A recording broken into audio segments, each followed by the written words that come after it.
नमस्कार दोस्तों, आज फिर जो है मेरे हाथ में ये ज्ञान गंगा पुस्तक है और ये जो है सतगुरुदेव की दया ज्ञान गंगा प्रचार प्रसार समिति सतलोक आश्रम चंडीगढ़ रोड बरवाला जिला हिसार हरियाणा से ये जो है प्रकाशित है।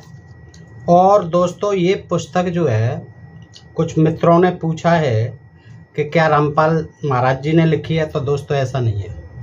ये पुस्तक जो है रामपाल महाराज जी ने नहीं लिखी है, ये जो है इनके जो प्रचार समिति है और जो प्रचार समिति के सदस्य रहे होंगे उन लोगों ने लिखी है। और ये जो है उनके जगत गुरु तत्वदर्शी संत रामपाल जी महाराज के सत्संगों का अनमोल संग्रह है। ये जो है पुस्तक ये उनके जो सत्संग हैं उनका संग्रह है दोस्तों। तो अब आप ये देख लीजिए कि ये जो है महाराज ये रामपाल जी महाराज ने नहीं लिखी है। ये दोस्तों ये जो है उनके प्रचार समिति द्वारा लिखी गई है और उनके जो अनुयायी हैं उन्होंने लिखी होगी। तो दोस्तों आज हम इस ज्ञान गंगा से अपना दूसरा जो है ये एपिसोड आपके समक्ष रखते हैं और इसमें आप जानेंगे कि श्री ब्रह्मा जी, श्री विष्णु जी और श्री शिव जी की उत्पत्ति कैसे हुई। तो दोस्तों पहली बात तो आप ये अपनी धारणा जो है आपके मन में कि ये कबीरदास जी को केवल आधार बना के लिखी गई है। कबीरदास जी का नाम लिया गया है जगह जगह, लेकिन कबीरदास जी के विचारों से, कबीरदास जी के ज्ञान से, कबीरदास जी के उपदेशों से, कबीरदास की रचनाओं से, इन चीज़ों का ये पौराणिक चीज़ें हैं, लेकिन इनका जो है कबीरदास जी के ज्ञान से कोई मतलब नहीं है।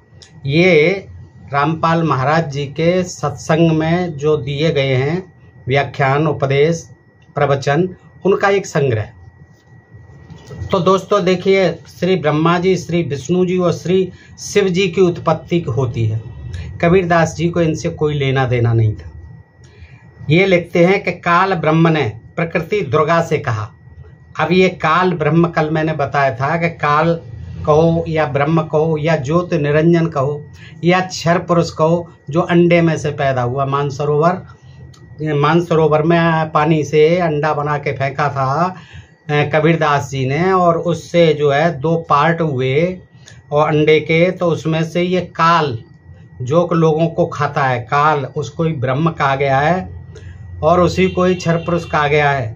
तो ये क्या कहता है देखिए, काल ब्रह्म ने प्रकृति दुर्गा से कहा। ब्रह्म को आपने देखा कल के एपिसोड में कि इसको जो है निकाल दिया 21 ब्रह्मांडों से काल ब्रह्म को, क्योंकि इसने अपनी तथाकथित बहन के साथ दुर्गा के साथ जो है बहुत नालायकी की और उसका दंड दिया कबीर परमेश्वर ने। तो 21 जो ब्रह्मांड थे उनसे वंचित कर दिया, भगा दिया और वो जो है 21 विमान सतलोक से खरबों मील की दूरी पर विमान में रख करके सारे चले गए। ये कल का सुना था। अब आगे का सुनिए क्या होता है। ये ब्रह्मा विष्णु और शिव की उत्पत्ति कैसे बताई जा रही है इसमें कि काल ब्रह्म ने प्रकृति यानी दुर्गा से कहा कि अब मेरा कौन क्या बिगाड़ेगा, मनमानी करूँगा। प्रकृति ने फिर प्रार्थना की, यानी दुर्गा ने फिर प्रार्थना की कि आप कुछ शर्म करो। प्रथम तो आप मेरे बड़े भाई हो, क्योंकि उसी पूर्ण परमात्मा कबीर देव की वचन शक्ति से आपकी ब्रह्म की यानी ब्रह्म की अंडे से उत्पत्ति हुई है। और ठीक बताया उसने कि आपके अंडे से उत्पत्ति हुई है जो कबीर परमेश्वर ने डाला उसमें मानसरोवर में, और बाद में मेरी उत्पत्ति उसी परमेश्वर के वचन से हुई है। दूसरे में आपके पेट से बाहर निकली हूँ, मैं आपकी बेटी हुई, क्योंकि उसके पेट में डाल दिया था ना सभी आत्माओं को, उसमें डाल करके उसके पेट में डाल दिया था, फिर बाद में निकाला आत्माओं को। तो वो कहती है कि मैं भी, आप तो अंडे से प्रकट हुए और मैं जो है परमेश्वर के वचन से पैदा हुई। तो दूसरे में आपके पेट से तो इसलिए तो बहन हुई, लेकिन मैं आपके पेट से बाहर निकली हूँ, मैं आपकी बेटी हुई तथा आप मेरे पिता हुए। यही पौराणिक ज्ञान जो है सारे पुराणों में भरा पड़ा है और उसी से कुछ जो अंश जो है कबीरदास जी से जोड़े हैं और फिर ब्रह्मा विष्णु से जोड़े हैं। तो दुर्गा जो उससे ये भी कहती है कि एक तो मैं बहन हुई और दूसरे में आपके पेट से बाहर निकली हूँ, तो मैं आपकी पुत्री हुई। इन पवित्र नातों में बिगाड़ करना महापाप होगा। मेरे पास पिता की प्रदान की हुई शब्द शक्ति है, जितने प्राणी आप कहोगे मैं वचन से उत्पन्न कर दूंगी। अब बताइए आप, कहीं वचन से जो है बच्चे पैदा होते हैं, जीवों की रचना होती है, कहीं अंडे से जो है क्षर पुरुष ब्रह्म निकलता है, कहीं मानसरोवर के पानी से अंडा बनता है, पक्षी अंडे देते हैं, पक्षी पैदा होते हैं, ये देवता पैदा हो रहे हैं, देखिए आप। तो ज्योत निरंजन ने दुर्गा की एक भी विनय नहीं सुनी। कैसा था देखिए ज्योत निरंजन। ज्योत निरंजन भाई होते हुए, पिता होते हुए वो कह रही है, फिर भी एक नहीं सुनता है और कहा कि मुझे जो सजा मिलनी थी मिल गई, मेरे तो 21 ब्रह्मांड चले गए, मुझे तो अब जो सजा मिलनी थी वो मिल गई, मुझे सतलोक से निष्कासित कर दिया, अब मनमानी करूंगा। यह कहकर काल पुरुष यानी क्षर पुरुष ने प्रकृति के साथ जबरदस्ती शादी की। वो शादी की, देखिए जबरदस्ती शादी की, तथा 3 पुत्रों यानी रजगुण युक्त ब्रह्मा जी, सत्य गुण युक्त विष्णु जी तथा तम गुण युक्त शिव शंकर जी की उत्पत्ति की। देखिए वहां जो है डायरेक्ट अंडे से पैदा हुए हैं और कहीं जो है कमल नाल से पैदा हुए हैं। ब्रह्मा जी विष्णु जी की कमल नाल से, कमल नाल निकली, उसमें ऊपर फूल खिला कमल का, उस पर बैठे हुए निकले। कहीं पुराणों में अंडे से उत्पत्ति हुई है। तो दोस्तों यहाँ भी वही कहानी है, यहाँ अंडे वाली कहानी नहीं है, ब्रह्मा विष्णु महेश की।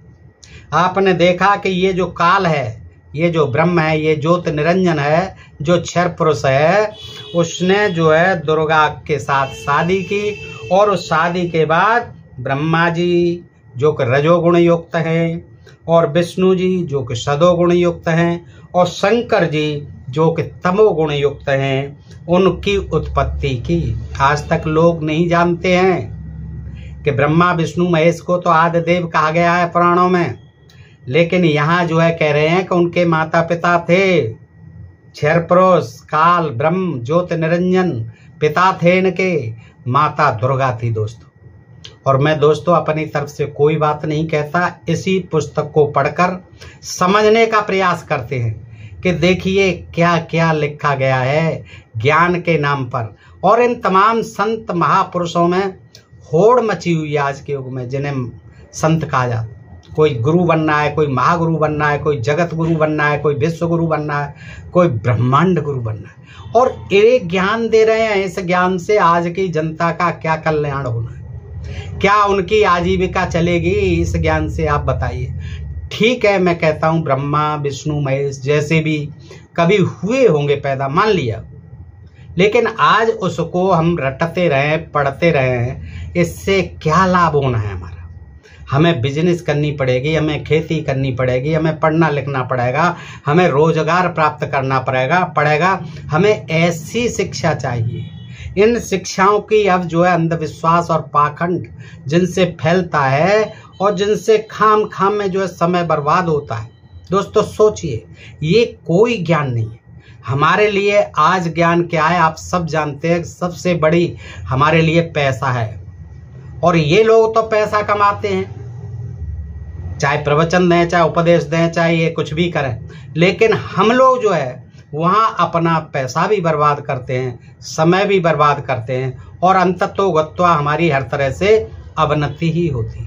इस ज्ञान का आज कोई प्रासंगिकता नहीं है, कोई मतलब नहीं है, कोई महत्व नहीं है, लेकिन फिर भी ये इसे महाज्ञान बता रहे हैं, ज्ञान की गंगा बता रहे हैं, ज्ञान का महासागर बता रहे हैं। अब देखिए दोस्तों आगे क्या कहते हैं कि ठीक है उत्पत्ति हो गई, सब मान लिया। अब क्या है कि जवान होने तक तीनों पुत्रों को दुर्गा के द्वारा अचेत करवा देता है। अब देखिए ये पिताजी की करामात कि क्या है, बेहोश करवा देता है माता से। अब पता नहीं कौन सा इंजेक्शन लगाया होगा, एनेस्थीसिया का कोई दिया होगा कि अचेत कर दो इनको। अब कोई पिता बताइए, आप सोचिए कोई ऐसा करेगा? कि पैदा करके अपने बच्चों को अपनी माँ से उनकी माँ से कहेगा कि इनको आप बेहोश कर दो, मूर्छित कर दो, अचेत कर दो, इनको कोई चेतन नहीं हो। अब देखिए जवान होने तक, वो भी ऐसे नहीं कि 1-2 घंटे के लिए, 1-2 दिन के लिए, जवान होने तक तीनों पुत्रों को दुर्गा के द्वारा अचेत करवा देता है। फिर युवा होने पर श्री ब्रह्मा जी को कमल के फूल पर, श्री विष्णु जी को शेषनाग की सैया पर तथा श्री शिव जी को कैलाश पर्वत पर सचेत करके इकट्ठे कर देता है। फिर जो है सचेत कर देता है। जब वो जवान हो जाते हैं तो क्या करते हैं, ये ब्रह्म जो है, ब्रह्मा जी के पिताजी, विष्णु के पिताजी, शंकर जी के पिताजी, समझिए दोस्तों, मैं आसान भाषा में आपको समझाना चाहता हूँ। आप वैसे पढ़ेंगे तो इसमें आपके पल्ले कुछ नहीं पड़ेगा, आप समझेंगे कि ये कहीं से प्रामाणिक चीज़ें दी हैं।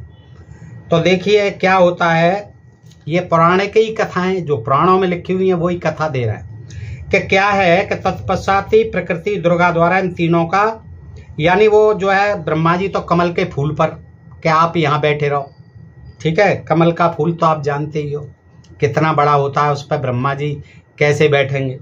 अच्छा, कमल के फूल पर, और विष्णु जी को शेषनाग की सैया पर, और शिव जी को कैलाश पर्वत पर सचेत करके, यानी अब उनको चेतना वापस कर दी जाती है उनकी, और वहां इकट्ठे कर देता है।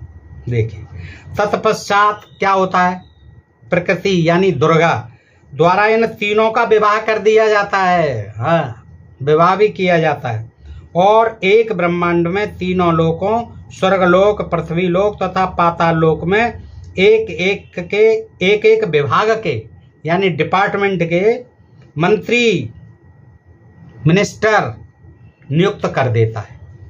देखिए क्या करता है, दुर्गा विवाह कर देती है, और दुर्गा ने विवाह किया था आप जानते ही हैं, ब्रह्मा का ब्रह्माणी के साथ, शंकर जी का पार्वती के साथ, और जो है ये लक्ष्मी के साथ विष्णु जी का, ये शादी कर देती। ये भी तीनों देवियां इस दुर्गा से ही पैदा हुई।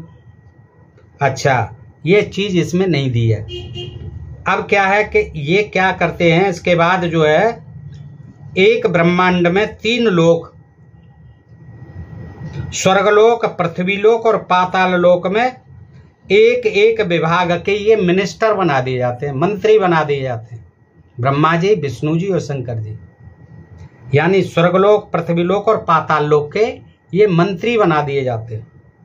जैसे श्री ब्रह्मा जी को रजोगुण विभाग का, अब ये लोक हो गए, अब रजोगुण विभाग का, और विष्णु जी को सतोगुण विभाग का, और श्री शंकर जी को तमोगुण विभाग का, तथा स्वयं गुप्त महाब्रह्मा, महाविष्णु, महाशिव रूप से मुख्यमंत्री पद को संभालता है। प्रधानमंत्री नहीं बताया, मुख्यमंत्री, चीफ मिनिस्टर, यानी स्टेट लेवल के ये स्वयं जो ब्रह्म हैं, जिन्हें महाब्रह्मा भी कहा गया, समझा जाना चाहिए। महाविष्णु भी क्यों, पिताजी हैं वो तीनों के, तो महाशिव, इनको जो है क्या है, ये मुख्यमंत्री पद को संभालते हैं। एक ब्रह्मांड में एक ब्रह्मलोक की रचना की गई है, एक ब्रह्मांड में एक ब्रह्मलोक की रचना की गई। अब बताइए, ये सब अवैज्ञानिक बातें हैं, कहीं ये ब्रह्मांड हैं आज तक किसी ने देखे? आज मंगल ग्रह पर पहुंच रहे हैं, चंद्रमा पर पहुंच रहे हैं, अन्य ग्रहों पर वैज्ञानिक की खोज जारी है, विज्ञान की। बताइए कहीं ये जो हैं, ये सारी चीजें मनगढ़ंत कल्पना से लिख करके बनाई है, ये पुराणों की यही कहानी है, पुराणों। अब देखिए, अब बताइए, ब्रह्मा विष्णु महेश विवाह कर दिया और उनको मंत्री बना दिया, खुद मुख्यमंत्री बन गए ब्रह्म जी, ज्योति निरंजन जी। ब्रह्मांड में एक ब्रह्मलोक की रचना, अब ये कहाँ है बताइए, पाताल लोक, ब्रह्मलोक हैं, ये सब जो है तलातल, रसातल, पता नहीं कितने लोक बताए जाते हैं, और फिर उसके ऊपर सबसे ऊपर सतलोक। उसी में 3 गुप्त स्थान बनाए हैं इन्होंने। क्या किया है, ब्रह्मांड में एक ब्रह्मलोक है, और उस ब्रह्मलोक में भी 3 गुप्त स्थान हैं। जैसे गुप्त बंकर बना लेते हैं लोग, ऐसे गुप्त स्थान है कि कोई दुश्मन जो है वहाँ आक्रमण न कर सके, किसी गोला बम बारूद का जो असर नहीं हो सके। 3 गुप्त स्थान बनाए हैं। एक रजोगुण प्रधान स्थान है जहाँ पर ये ब्रह्मकाल स्वयं महाब्रह्मा मुख्यमंत्री रूप में रहता है। वहाँ देखिए ये कौन, ये महाब्रह्मा रूप में रहता है जो मुख्यमंत्री है, और अपनी पत्नी दुर्गा को महासावित्री के रूप में रखता है वहाँ। इन दोनों के संयोग से जो पुत्र इस स्थान पर होता है वह स्वतः ही रजोगुणी बन जाता है। अब बताइए, सतोगुण, रजोगुण, तमोगुण, ये तो तीनों गुण जो है हर मनुष्य में होते हैं। अब इनकी जो है ब्रह्मा विष्णु महेश बना दिए इनसे। सतोगुण प्रधान स्थानों भी बनाया है इसमें ब्रह्मांड में। वहां पर यह अक्षर पुरुष स्वयं महाविष्णु रूप बनाकर रहता है, सतोगुण प्रधान। और ये क्या है, वहां लोक में महाविष्णु रूप बना करके रहता है, यही ज्योत निरंजन क्षर पुरुष काल। और अपनी पत्नी दुर्गा को महालक्ष्मी रूप में रखकर जो पुत्र उत्पन्न करता है उसका विष्णु नाम रखता है। क्या नाम रखता है? विष्णु। किससे? महालक्ष्मी रूप में रखकर उससे जो पुत्र उत्पन्न करता है। देखिए महालक्ष्मी से, वैसे महालक्ष्मी जो है विष्णु की पत्नी है, लेकिन वहाँ जो है जो ब्रह्म है, जो ज्योत निरंजन है, जो काल है, मैं बार बार कह रहा हूँ ताकि आपकी समझ में आए, जो क्षर पुरुष है जो अंडे से पैदा हुआ, उसकी पत्नी है कौन? महालक्ष्मी। और महालक्ष्मी रूप में रखकर जो पुत्र उत्पन्न करता है उसका नाम विष्णु रखता है। जब ये बात पहले हो गई तो बार बार लोगों को भ्रमित करने की क्या आवश्यकता है। लेकिन एक नई कहानी आप देखिए, यह बालक सतोगुण युक्त होता है यानी विष्णु, तथा तीसरा इसी काल ने, इसी ब्रह्म ने, इसी ज्योत निरंजन ने, इसी क्षर पुरुष ने वहीं पर एक तमोगुण प्रधान क्षेत्र बनाया है ब्रह्मांड में। उसमें वह स्वयं सदा शिव रूप बनकर रहता है। क्या बनकर रहता है? सदा शिव। और अपनी पत्नी दुर्गा को महापार्वती, पार्वती नहीं, शिव नहीं, सदा शिव, और दुर्गा नहीं, महापार्वती को रूप में रखकर इन दोनों के पति पत्नी विवाह से जो पुत्र उत्पन्न होता है उसका नाम शिव रख देते हैं। अब देखिए क्या विचित्र बात, सदा शिव और महापार्वती से किसकी उत्पत्ति है? शिव जी की। और वही ब्रह्म काल ज्योत निरंजन उसकी पत्नी महालक्ष्मी से किसकी उत्पत्ति है? विष्णु की। ये देखिए क्या अजीब ज्ञान है। अब जो है कहते हैं ये तो बातें हो गई। अब जो इसकी पुष्टि करते हैं कि लोगों को जो है ऐसा लगा कि ये सही है कहानी, तो ये कहते हैं प्रमाण के लिए देखें पवित्र श्री शिव महापुराण विंध्येश्वर संहिता पृष्ठ 24-26 पर है, जिसमें ब्रह्मा विष्णु रुद्र तथा महेश्वर से अन्य सदाशिव हैं। और रुद्र संहिता अध्याय 6 तथा 7-9 पृष्ठ संख्या 100 से 105 और 110 पर अनुवाद करता श्री हनुमान प्रसाद पोद्दार, गीता प्रेस गोरखपुर से प्रकाशित। और पवित्र श्रीमद देवी महापुराण तीसरा स्कंद पृष्ठ नंबर 114 से 123 तक गीता प्रेस गोरखपुर से प्रकाशित, जिसके अनुवाद करता है श्री हनुमान प्रसाद पोद्दार, चिमनलाल गोस्वामी। ये जो है इनके प्रमाण दिए हैं कि ये जो है हम नहीं कह रहे हैं, ये जो है ये पुराण कह रहे हैं, पुराणों का नाम दिया है। और पुराणों की तो आप जानते ही सारी गपोड़ है, लेकिन इनको अगर देखा भी जाए तो दोस्तों इस तरह से जो दिया ना ये कहानी, इस तरह से किसी पुराण में नहीं, और आपको बिल्कुल भी नहीं मिलेगी। हाँ हैं, लेकिन इतना नहीं कि वो महाशिव हुए कि सदा शिव हुए, ऐसे नहीं है। एक देवी भागवत पुराण जो है उसमें जरूर ये दिया है कि दुर्गा से ये पैदा दिखाए गए हैं और उसने जो अपनी शक्ति से पैदा किए हैं, तीनों पुराण है। और इसमें मैंने ये देखा, मैंने कई बार पढ़ा है, ये कहानी नहीं है, अपनी अलग तरह से है और इसको आप पढ़ सकते हैं। मैं पढ़ूंगा तो बहुत टाइम हो जाएगा, वीडियो बहुत लंबा होगा। और देखिए ये श्रीमद् भागवत महापुराण है, इसमें भी मैंने ये देखा, इस जगह पर जो बताया है ये फ्लैग लगाया हुआ है, इसमें भी ये कहानी नहीं है, ये अपने तरीके से है इनकी कहानी। और ये श्री शिव पुराण है, ये देखिए सब गीता प्रेस गोरखपुर के हैं, ये भी मैंने फ्लैग लगाया हुआ है, पढ़ के देखे हुए हैं। ये प्रसंग इस तरह से कहीं नहीं है। अब ये कोई अलग पुस्तक हो उसकी मैं नहीं कह सकता, लेकिन चलो हो भी दूसरी किसी पुस्तक में, तो कबीरदास जी के ज्ञान से इसका क्या संबंध है और इनको क्या लेना देना है। ठीक है, ब्रह्मा विष्णु महेश जब पैदा हुए, इन पुराणों ने ही पैदा कर दिए, अपने तरीके से सारे पुराणों में लिखा है, फिर इनसे सृष्टि की रचना लिखी है, सारे पुराण पढ़ लीजिए आप। तो ये जो ज्ञान है, इस पौराणिक ज्ञान की, इस ज्ञान गंगा में क्या जरूरत है बताइए।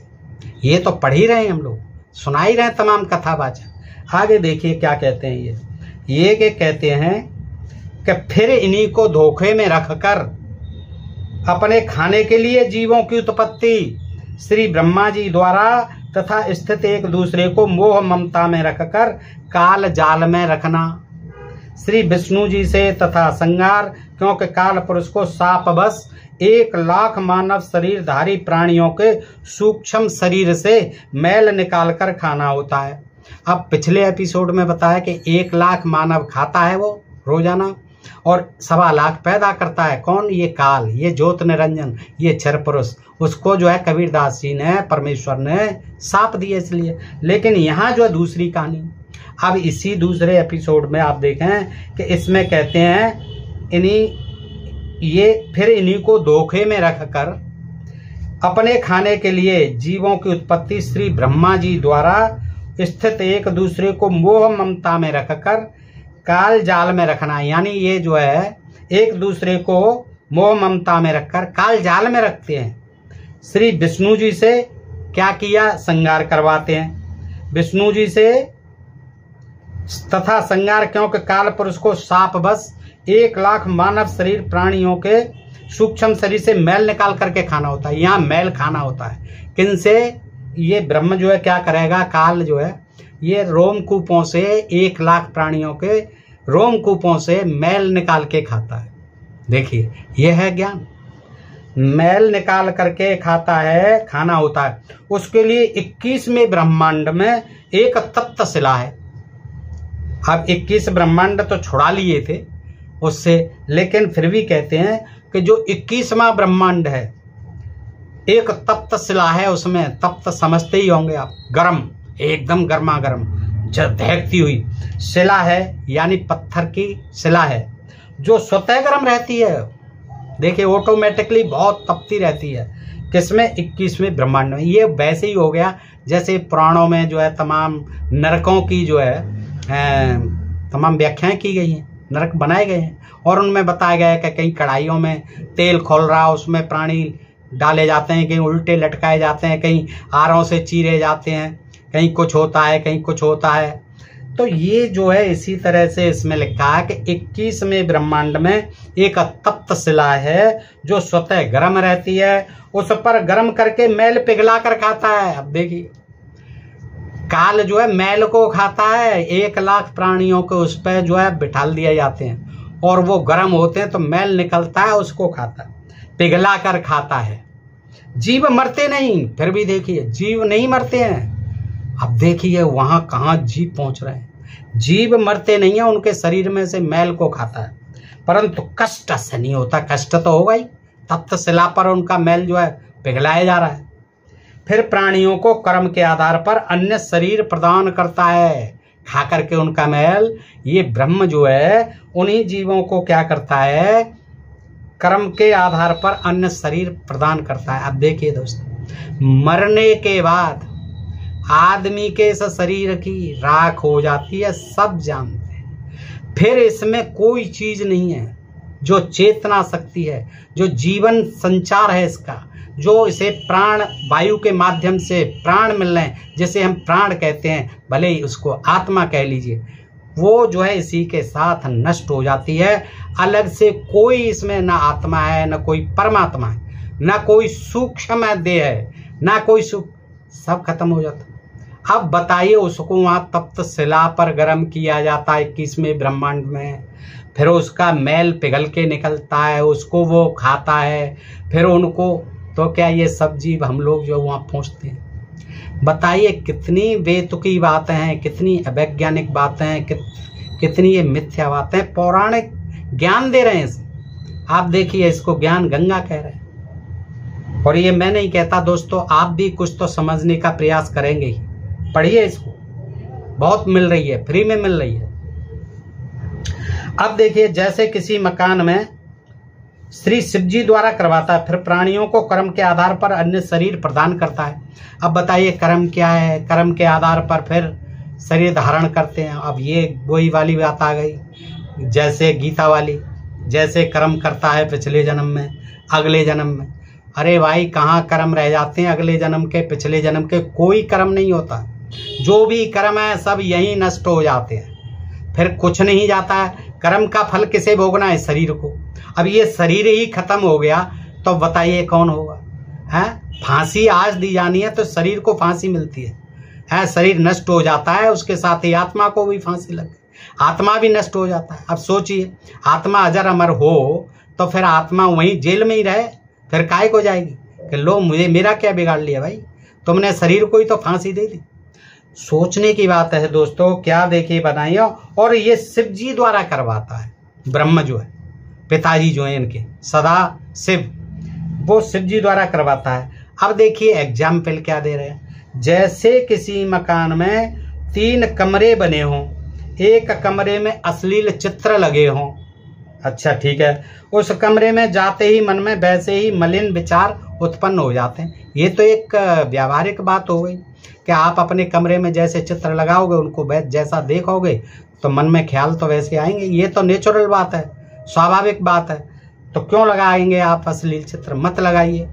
लेकिन जो लोग लगाते हैं तो उनके मन में वैसे ही मलिन विचार उत्पन्न हो जाते हैं। दूसरे कमरे में साधु संतों भक्तों के चित्र लगे हों तो मन में अच्छे विचार, प्रभु का चिंतन बना रहता है। इसीलिए जो है कि हमारे चित्र लगाओ, हमारे गुरु हैं ये, हमारे जो परमेश्वर हैं, इनको पूजा लगा, अगरबत्ती लगाओ, दिया जलाओ, आरती उतारो। ये कहने का आशय है कि प्रभु का चिंतन ही बना रहता है। हाँ, कमरों का भी दे दिया लगाइए। और आपने देखा होगा कि ये जितने भी संत महंत गुरु और जगत गुरु विश्व गुरु जितने भी हैं, ये महागुरु, इनके सबके जो है, इनके अनुयायियों के यहाँ चित्र लगे होंगे। तीसरे कमरे में अपने पिताजी का लगाओ, माताजी का लगाओ या नहीं लगाओ, उस पर लोग दिया जलाते हो, अगरबत्ती जलाते हो, आरती उतारते हो, नहीं उतारते हो, कोई परेशानी नहीं, लेकिन इनके जरूर चित्र होंगे और इनके चित्रों पर रोज आरती होती है। तो ये कहने का मतलब, यहाँ क्या लेना देना ब्रह्मा विष्णु महेश से कमरे का और चित्र का? देखिए यहाँ जो इस तरह से जोड़ दे कि उस कमरे में जाते ही मन में वैसे ही मलिन विचार उत्पन्न हो जाते हैं अश्लील चित्र देखकर। और दूसरे कमरे में साधु संतों भक्तों के चित्र लगे हों तो मन में अच्छे विचार, प्रभु का चिंतन बना रहता है। तीसरे कमरे में देश भक्तों और शहीदों के चित्र लगे हों तो मन में वैसे ही जोशीले विचार उत्पन्न हो जाते हैं। ठीक इसी प्रकार ब्रह्म यानी काल ने अपनी सूझबूझ से उपरोक्त तीनों गुण प्रधान स्थानों की रचना की हुई है। देवताओं की नहीं, स्थानों की रचना की हुई है। तो ये देखिए दोस्तों, इससे आगे क्या है कि अब जो है ये पैदा तो हो गए, इसके बाद क्या है, ये जो ब्रह्म है, जो ज्योत निरंजन है, जो इनका पिता है ब्रह्मा विष्णु महेश का, ये कहता है, प्रतिज्ञा करता है कि मैं अव्यक्त रहूंगा, यानी अदृश्य रहूंगा, मैं किसी को दिखाई नहीं दूंगा। ये क्या है? सूक्ष्म वेद से शेष सृष्टि रचना, सूक्ष्म वेद से होगी अब जो शेष सृष्टि की रचना रह गई है। तीनों पुत्रों की उत्पत्ति के पश्चात ब्रह्म ने अपनी पत्नी दुर्गा से कहा कि मैं प्रतिज्ञा करता हूं कि भविष्य में मैं किसी को अपने वास्तविक रूप में दर्शन नहीं दूंगा, जिस कारण से मैं अव्यक्त माना जाऊंगा। दुर्गा से कहा कि आप मेरा भेद किसी को मत देना, हाँ मैं अव्यक्त रहूंगा, मेरा पता मत बताना किसी को, मैं गुप्त रहूंगा।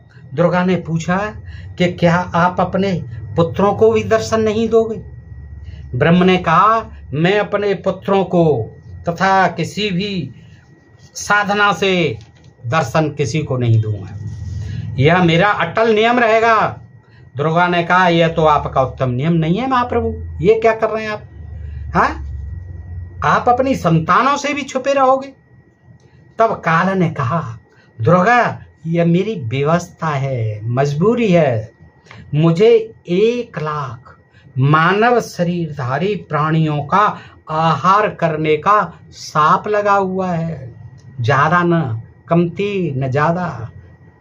देखिए कितने क्या रहस्य बताया। मैं अव्यक्त क्यों रहूंगा कि मैं खाने में लगा रहूंगा गुप्त रूप से। कितने रोजाना मानवों को, मानव शरीरधारियों को, रोजाना 1 लाख मानव प्राणियों का, जिससे कि ये लोग डर जाएं कि किसी दिन हमारा भी नंबर आने वाला है। चलो जगत गुरु की शरण में चलो।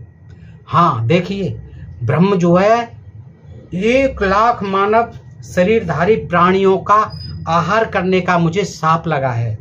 यदि मेरे पुत्र ब्रह्मा विष्णु को पता लग गया तो ये उत्पत्ति, स्थिति और संहार का काम नहीं करेंगे।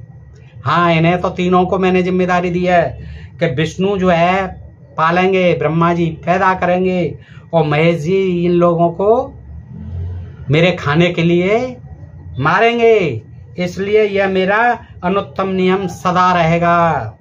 जब ये तीनों कुछ बड़े हो जाएं तो इन्हें अचेत कर देना, फिर अचेत कर देना। देखो, जब कुछ बड़े हो जाएं तो इन्हें अचेत कर देना, मेरे विषय में मत बताना, नहीं तो मैं तुझे भी दंड दूंगा। दुर्गा, ये देखिए, तुझे भी दंड दूंगा, मेरे बारे में कुछ भी मत बताना।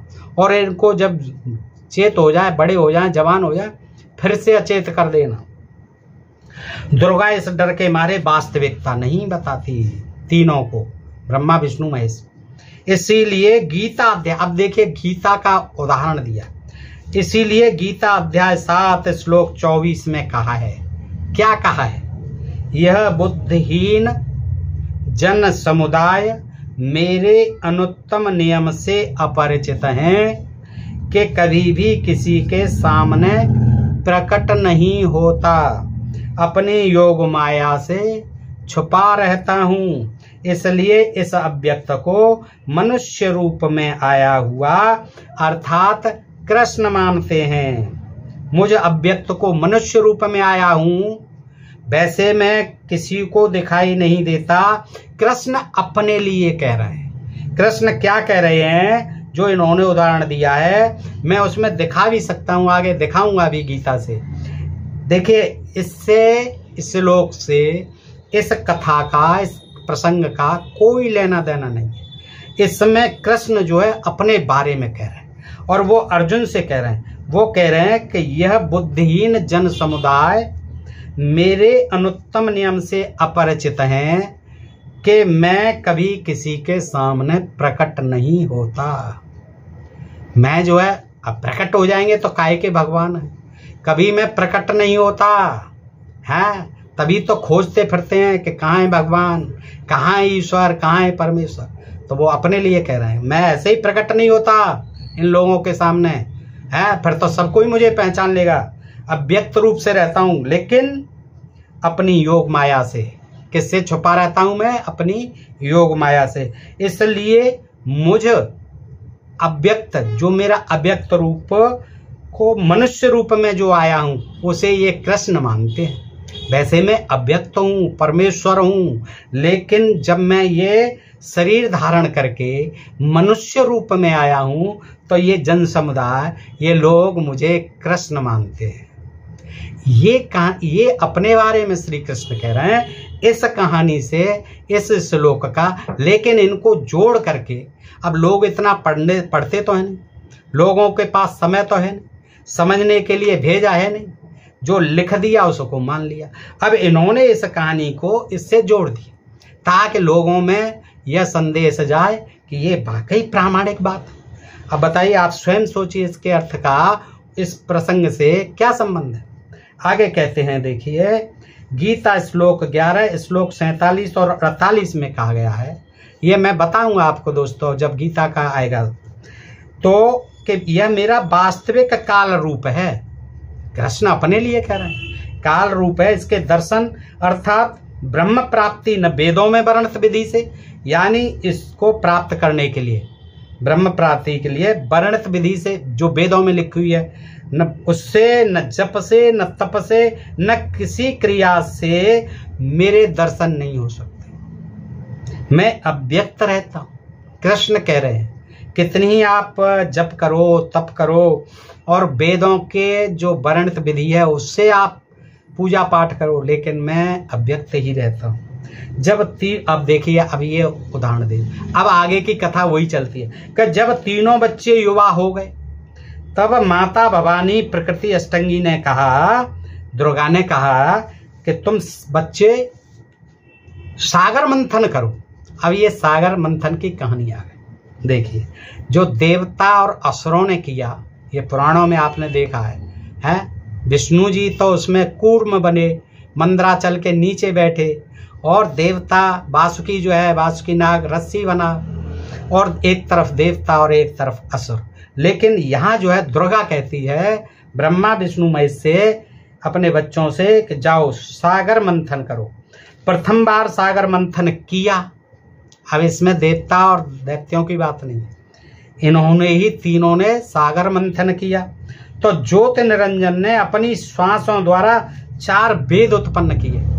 उसमें कहते हैं पुराणों में वेद निकले थे या ब्रह्मा के मुख से निकले थे, लेकिन यहाँ कहते हैं कि ज्योति निरंजन ने, जो क्षर पुरुष था जिसे काल कहते हैं, जो अंडे से पैदा हुआ था, उसने अपनी श्वासों से 4 वेद उत्पन्न किए।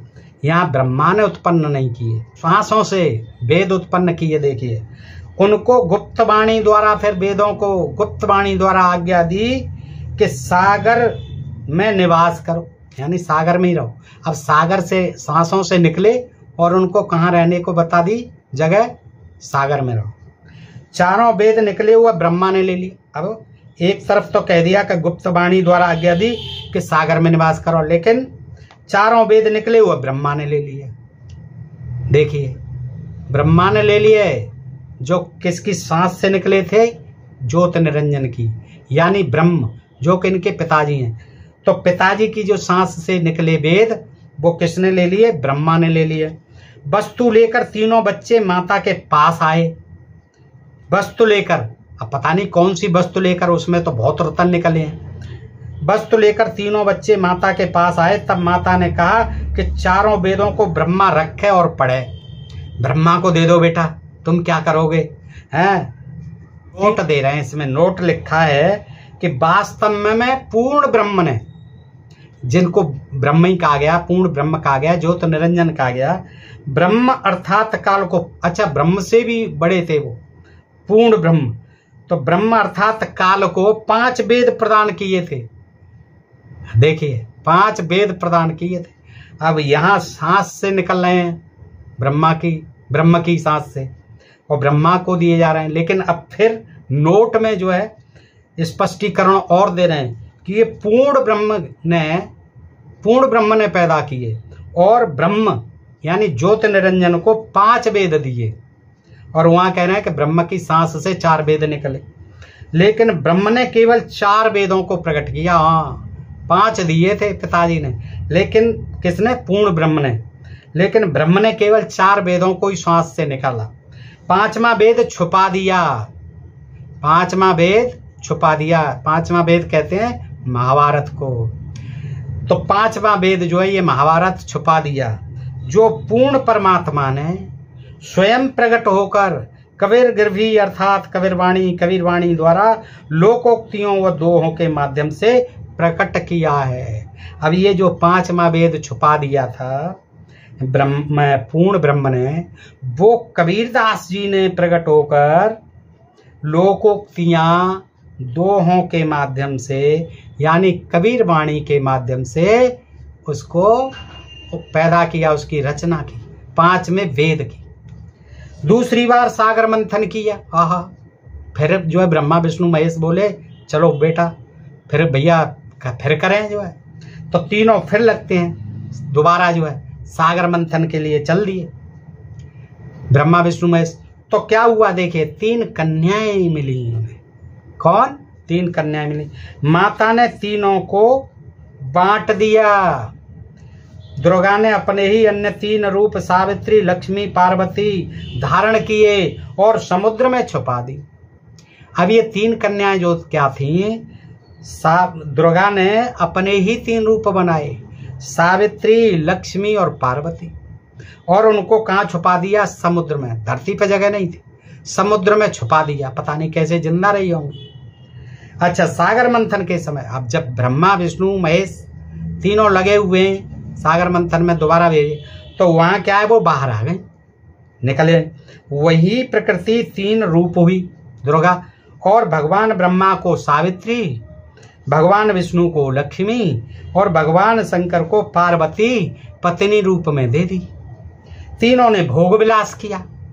वो तो करेंगे ही भोग विलास, भाई पत्नी हो गई। और अभी देखो वहां कह विवाह किया था, तीनों ने भोग विलास किया। सुर और असुर दोनों पैदा हुए। आप देखिए, ये सुर और असुर जो है ये किससे पैदा हुए हैं? अभी तक तो ये जानते थे कि यहाँ आदिवासी, अनार्य मूल निवासी जो थे उनको ही आर्यों ने यहाँ वेदों में आज सब जगह असुर, राक्षस, दैत्य कहा। लेकिन ये कह रहे हैं ब्रह्मा, विष्णु, महेश तीनों के जो सावित्री, लक्ष्मी और पार्वती से जो संतानें पैदा हुई वो सुर और असुर दोनों हुए। और वहाँ जो है पुराणों में दक्ष की पुत्री 2 थी, दिति और अदिति। दिति और अदिति यानी उनसे देवता और दैत्य, ये असुर, ये पैदा हुए। तो देखिए ये कहानी कुछ अलग ही है। इसमें जो है डायरेक्ट ब्रह्मा, विष्णु, महेश और उनकी पत्नियों से सुर और असुर। अब ये पता नहीं है सुर किससे पैदा हुए, किस जोड़े से पैदा हुए, असुर किस जोड़े से पैदा हुए, या फिर यह है कि तीनों से ही दोनों चीज पैदा हुई, सुर और असुर। जब अभी तीसरी बार होना है सागर मंथन। जब तीसरी बार सागर मंथन किया तो 14 रत्न ब्रह्मा को और अमृत विष्णु को और देवताओं को, और मध्य यानी शराब भी निकली थी समुद्र में, तो उनको असुरों को पिला दिया। और विष जो है परमार्थ शिव ने अपने कंठ में ठहराया। अब ये कहानी पुराणों की चल रही है सब। देखिए यह तो बहुत बाद की बात है, हाँ बिल्कुल बाद की बात है। जब ब्रह्मा वेद पढ़ने लगा तो पता चला कि कोई सर्व ब्रह्मांडों की रचना करने वाला, कुल का मालिक, पुरुष प्रभु और है। अब तक ब्रह्मा को पता नहीं था, लेकिन वेद जब पढ़े तो ब्रह्मा को पता चला कि ये सब ब्रह्मांड इनकी तो रचना करने वाला मैं समझता था मैं ही हूँ, लेकिन इनका तो मालिक, पुरुष, प्रभु कोई और है। तब ब्रह्मा जी ने विष्णु जी व शंकर जी से बताया कि वेदों में वर्णन है कि सृजनहार कोई और प्रभु है। भाई दोनों उनको और बताया, किसने? ब्रह्मा ने। परंतु वेद कहते हैं कि भेद हम भी नहीं जानते, वेद कहते हैं हम भी नहीं जानते कि ये ब्रह्मांड किसने बनाया। उसके लिए संकेत है कि किसी तत्वदर्शी संत से पूछो। आहा, उनने कहा कि देखो भाई वेद भी नहीं जानते हैं, ये ब्रह्मांड तो किसी परमेश्वर ने बनाया हुआ है और ये हम भी नहीं जानते, ब्रह्मा, विष्णु, महेश तीनों कहते हैं। तो अब हमें क्या करना चाहिए? अब तो भाई हमें कोई तत्वदर्शी संत, अब देखिए ये संत भी अपने को तत्वदर्शी कहते, भाई ये इसका तो पता जो है ब्रह्मांडों का और जो परमेश्वर ने बनाए हैं उस परमेश्वर का पता कौन बता पाएगा? कोई तत्वदर्शी संत, उससे पूछो। तब ब्रह्मा माता के पास आया और सब वृतांत कह सुनाया। अब माता से भी कहा, माता कहा करती थी कि मेरे अतिरिक्त और कोई नहीं है। वो तो यही समझते थे कि सारा ब्रह्मांड जो है माता से ही पैदा हुआ है, ब्रह्मा, विष्णु, महेश ये भी माता से पैदा हुए हैं। मैं ही करता हूं, वही कहती थी दुर्गा, मैं ही सर्वशक्तिमान हूं। परंतु ब्रह्मा ने कहा कि वेद ईश्वर करते हैं। अब वेद ईश्वर करता है, यह झूठ नहीं हो सकते। अब भाई ब्रह्मा जी तुम्हें पता ही नहीं है, ब्रह्म जो तुम्हारे पिताजी हैं उनकी सांस से निकले, पर उन्हें क्या पता? ब्रह्मा ने कहा कि वेद ईश्वर करते हैं, यह झूठ नहीं हो सकते। दुर्गा ने कहा कि तेरा पिता तुझे दर्शन नहीं देगा, नहीं तो वो रह से बता देता कि ये मैंने बनाए हैं 5 वेद, लेकिन वो तुझे दर्शन ही नहीं देगा, उससे तू मिल नहीं सकता। उसने ऐसी प्रतिज्ञा की हुई है, तब बताओ इसका पता कौन बताएगा? तब ब्रह्मा ने कहा माताजी अब आपकी बात पर मुझे कोई भरोसा नहीं है, कोई विश्वास नहीं है। अविश्वास हो गया। मैं उस पुरुष प्रभु का पता लगा करके ही रहूँगा, जो परमेश्वर है उसका पता लगा करके ही रहूँगा। तुम बेशक चाहे कुछ भी कहो, अब मैं तुम्हारी बातों पर कोई विश्वास नहीं है। तुम कहती हो मैं ही सर्वशक्तिमान हूँ, मैं ही करता हूँ, मैंने ही सबकी सृष्टि की, ब्रह्मांडों की रचना की है। अब आप कहती हैं पिताजी बताएंगे ये वेद है, अब जो है मैं इसका पता लगा के रहूँगा। लेकिन आप कहती हैं पिताजी मिलेंगे नहीं, वो तो अव्यक्त हैं, ऐसी उन्होंने प्रतिज्ञा की हुई है। लेकिन कुछ भी हो, मैं जो है इसका पता लगा के रहूँगा। दुर्गा ने कहा कि यदि वह तुझे दर्शन नहीं देगा, यानी तेरा पिता ब्रह्म ज्योति निरंजन काल, तो तुम क्या करोगे बेटा बता। ब्रह्मा ने कहा कि मैं आपको शकल नहीं दिखाऊंगा, लौट के नहीं आऊंगा जब तक मैं पिताजी से ये बात पूछ नहीं लूंगा, पता नहीं कर लूंगा। दूसरी तरफ ज्योति निरंजन ने कसम खाई है कि मैं अव्यक्त रहूंगा, किसी को दर्शन नहीं दूंगा, अर्थात 21 ब्रह्मांड में कभी भी अपने वास्तविक काल रूप में आकर नहीं आऊंगा। अब वो तो छोड़ा ही लिए थे परमेश्वर पिता ने, अब वो कैसे आएगा भाई। तो इसलिए उसने भी जिद कर ली कि मैं आऊंगा ही नहीं वापस, मैं किसी से मिलूंगा ही नहीं, दिखाई नहीं दूंगा। तो ये जो है दोस्तों, इस तरह से ये कहानी है। और आपने देखा कि किस तरह से ये ब्रह्मा विष्णु महेश, सागर मंथन, रत्नों का निकलना, शादी होना लक्ष्मी सावित्री पार्वती से, ये सब पौराणिक आख्यान है, पौराणिक कथाएं हैं जिन्हें आए दिन हम पढ़ते हैं, सुनते हैं, समझते हैं। और ये भी आप जानते हैं कि ये सब कल्पना की बातें हैं, कवियों की कल्पना है, लेखकों की अपनी अपनी कल्पना है, अपनी अपनी तरह से लिखा है। इसमें कोई विज्ञान तो था नहीं कि जा करके उस ब्रह्मांड को देख लें। सब चीज़ें पुराणों में फिर ऐसे ही धुआंधार जो है लिख मारी हैं, जनता को अंधेरे में रखने के लिए। जनता को अन्य काम नहीं है, उस समय और कोई काम नहीं थे, पढ़ने लिखने का काम केवल ब्राह्मण वर्ग का विशेषाधिकार था। आज जब ये लोग पढ़ते हैं, समझते हैं, तो सब इनकी जो है जितना भी इनमें जो असत्यता है, इनकी जो मिथ्या है, इनकी जो कल्पना है, इनका जो अंधविश्वास है, इनमें जो पाखंड है, सब समझ रहे हैं। लेकिन फिर भी लोग हैं कि जगत गुरु, विश्व गुरु, महागुरु और जो है तत्वदर्शी, पता नहीं क्या क्या दर्शी जो है समदर्शी बनने की कोशिश में लगे हुए हैं। और लोग जो हैं कि उनके पीछे लगकर अपना कुछ न कुछ स्वार्थ सिद्ध कर रहे हैं। तो दोस्तों, आपने देखी ये कहानी, आगे और भी बताएंगे क्योंकि इसमें बड़े बड़े प्रमाण दिए हैं और उन प्रमाणों के आधार पर ही इसके जो प्रचार करता है वो जनता में कहते हैं हमने अपनी तरफ से इसमें कोई बात नहीं लिखी है। ये तो गीता में, तमाम वेदों में, कुरान में, बाइबल में ये सब जो लिखा हुआ है, हम तो उसी को बता रहे हैं। तो दोस्तों, ये मैं आपके सामने रखूँगा। अगर आप चाहेंगे तो बताइए कमेंट करके कि आगे क्या और आप इस ज्ञान गंगा का ज्ञान जानना चाहेंगे।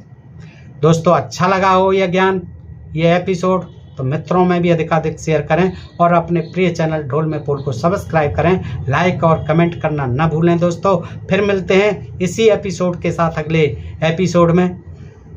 तब तक आप सब मित्रों का हृदय से आभार, नमस्कार, जय हिंद, जय भारत। दोस्तों।